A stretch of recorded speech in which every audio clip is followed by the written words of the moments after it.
Truth is, everything comes with overhead. That's reality. Every job comes with pieces you don't like. And we need to say, that's part of it. And not resent those pieces or try not to. You can choose a life of ease and comfort, or you can choose a life of service and adventure. You have to say, yeah, I am going to become an expert and I'm going to keep my beginner's mind. You can't skip steps. You have to put one foot in front of the other. Things take time. There are no shortcuts. Successes compensate for dozens and dozens of things that didn't work. We all have adversity in our lives. And by the way, that's good because it's what teaches us how to get back up. You fall down, you get back up. It always happens. And you have to always be leaning into the future. If you're leaning away from the future is going to win every time. Never, ever, ever.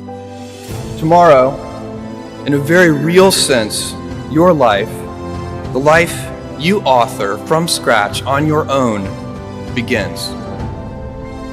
How will you use your gifts? What choices will you make? Will you play it safe? Or will you be a little bit swashbuckling? In the end, we are our choices.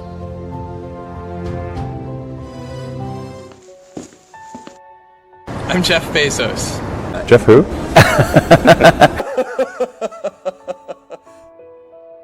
You can choose a life of ease and comfort, or you can choose a life of service and adventure.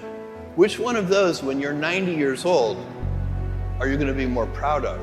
It's easy to have ideas. It's very hard to turn an idea into a successful product. There are a lot of steps in between. It takes persistence, relentlessness.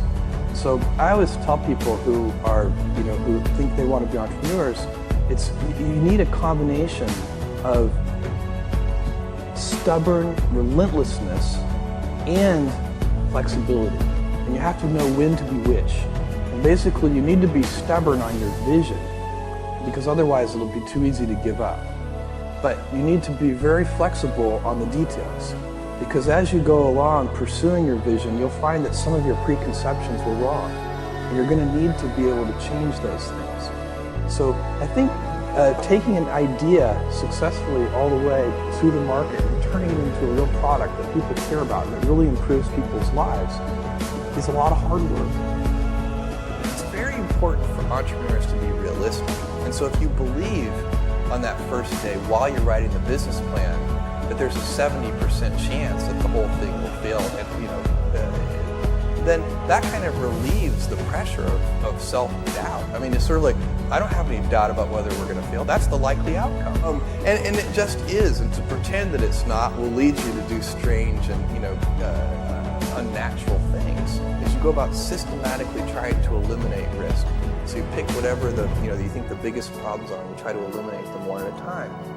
And that's how small companies get a little bit bigger and a little bit bigger and a little bit bigger, until finally, at a certain stage, you reach a transition where where the company has more control over its future destiny. This is very important for anybody who's going to start a company or marketing invention to understand, is that brands for companies are like reputations for people.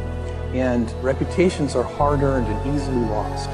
So the most important intellectual property that a company can have is, for us, it's Amazon. It's that name, but what it stands for. We've worked very hard to earn trust. You can't ask for trust. You just have to do it the hard way, one step at a time. You make a promise and then fulfill the promise. You say, we'll deliver this to you tomorrow, and then you actually deliver it tomorrow. And if you do that over and over again, then ultimately you can instill your company's name with a reputation. And that's, I think, sometimes people talk about brands in this very amorphous way, but for me, I like to think of it as a person, and what is the reputation that person has, and how have they earned that reputation? Everything I've ever done has started small.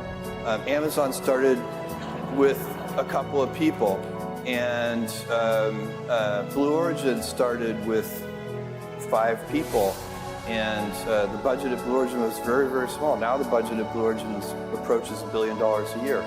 The next year it'll be more than $1 billion. And Amazon, it literally was 10 people. Today it's 500,000 people, but it's hard to remember for you guys, but for me it's like yesterday I was driving the packages to the post office myself and hoping one day we could afford a forklift. Sapling and then finally into a small tree, and maybe one day it'll be a big business on its own.